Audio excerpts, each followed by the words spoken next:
Guys, okay, we are going to talk about behavioral patterns. My name is Ruth Hackett. I've been married before, and now I am, helping people so that they don't make mistakes, so that they don't have to be divorcees and come here and start teaching people lessons. So, yeah, this series is going to be long. If you can't see through, please, it's fine. But I think that it is important that you listen through. It's going to be long, and that's why it will be in different parts. I'll try and touch on 3 points. I will try because each point is long. In fact, I had to write them down because I don't want to miss anything. You know how everything can be in your head, and when you start saying it, I needed to just write it down. Please listen. Okay, so we're going to be talking about behavior patterns that you need to watch out for before you say I do, because the truth is, um, marriage does not fix a character; it reveals it. In fact, in my own dictionary, it exposes it, it expands it, and you don't want to be caught unawares. All right, let's dive right into it. The first one is poor communication patterns. Who I'm sure you've heard that one of the reasons why a lot of marriages are broken today, communication is among it. Money, communication, sex, infidelity, communication is very important. Watch out if your partner has poor communication patterns. And what do I mean by this? I try to write it so that you understand. One, um if they avoid difficult conversations, like if you want to raise a conversation, like I said, in a relationship, no topic is off limits. So immediately you see them that they are avoidant, they don't want to have that conversation, it's a red flag. Don't ignore it. Address it. Do not ignore it, because guess what? It will be worse. This is where you have situations where you're in a relationship, you're in a marriage, and you ask your wife for something, and she just looks at you, and she ignores you, or he looks at you and does not answer you. It's very important. So don't yeah. Some people like to also shut. Oh, whoo, this one is another communication. Some people like to shut down, or they give you the silent treatment. When I was dating, before I got married, my ex-husband, whilst we were dating, at a time, gave me a silent treatment for like 2 weeks. When I mean silent treatment, he even blocked me on WhatsApp. I didn't think it was a problem. I had to use one of my assistant's phone to call him. Immediately he heard my voice, he cut the call. This was when we were dating before we got married. Would have issues. Sometimes I would beg for days. Let's talk about, okay, I'm sorry. He's the one at fault. I did not think it was a problem. I didn't see it as a red flag. And it burnt me when I got married. So when you see something like this, please do not ignore it. It's not something you should ignore. They have communication issue, and two adults should be able to address a conversation, and also understand that the issue is on that topic. It's not between you. You people are not fighting yourselves, except you are saying, okay, I want to fight you, but you are addressing a situation. You're not addressing, like, it's a behavior. You're addressing a behavior. Oh, you are this, I want us to talk about this. So when you come from that aspect of communication, it usually comes out better. It sounds positive.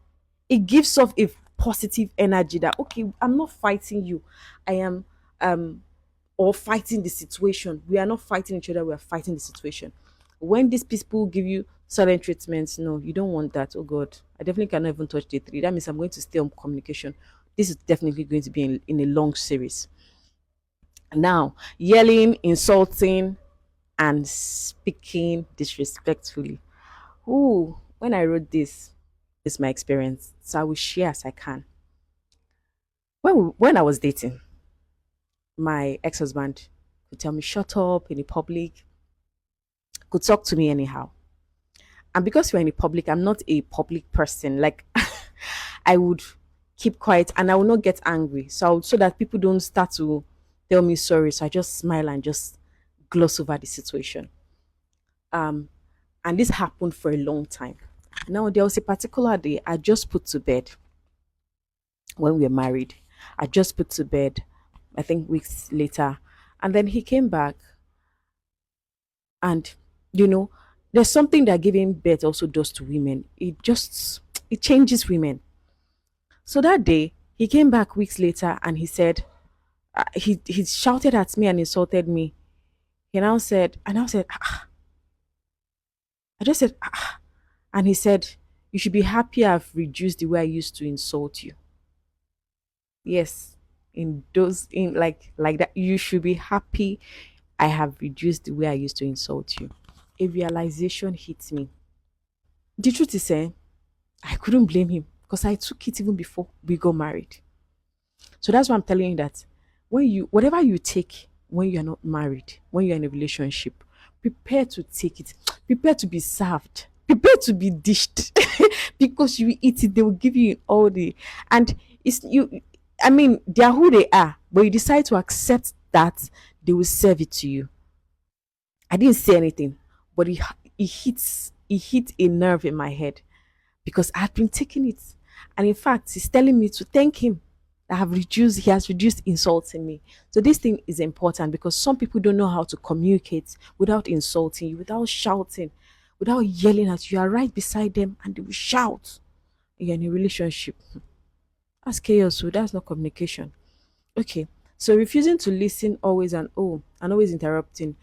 Some people, if you are with a partner and they are always, you just know that they don't listen, they are all knowing, or they will not even, they minimize what you feel, they minimize your feeling. I think I wrote it there. Yeah, they minimize your feeling, they minimize how you feel.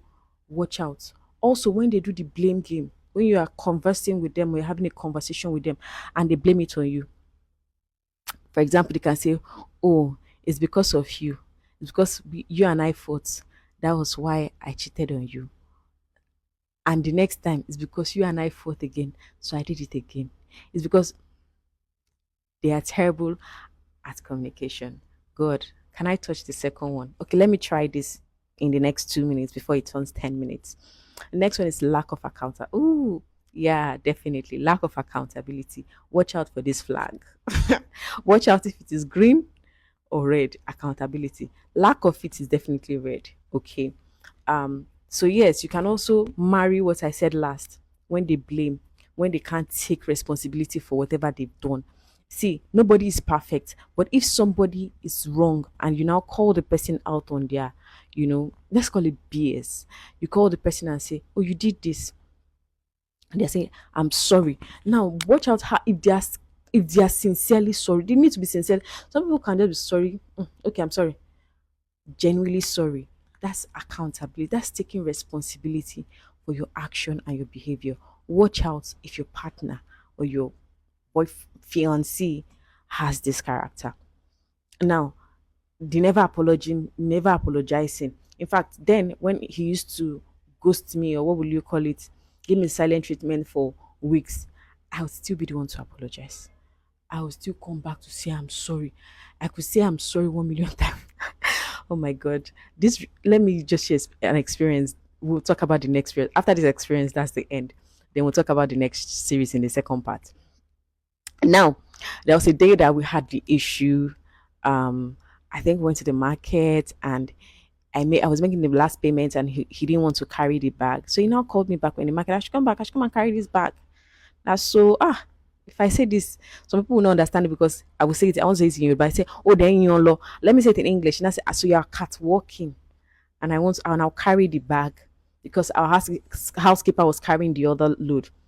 I didn't say anything. So I collected the items. That was not how I was raised. Where I was raised, my father or brother will carry the load. But I didn't say anything. So when we got home, because of it, he refused. He didn't eat my food because I didn't say anything. He knew I was angry about the situation. And he told me, say, that it is a thing of pride. It is to my honor if I kneel down and I keep begging him until he eats my food. Okay, there is more. We'll talk about patterns that you should avoid. The truth is, it happened when I was dating him. I just did not have sense. You get. All right, see you guys soon. Oh, bye.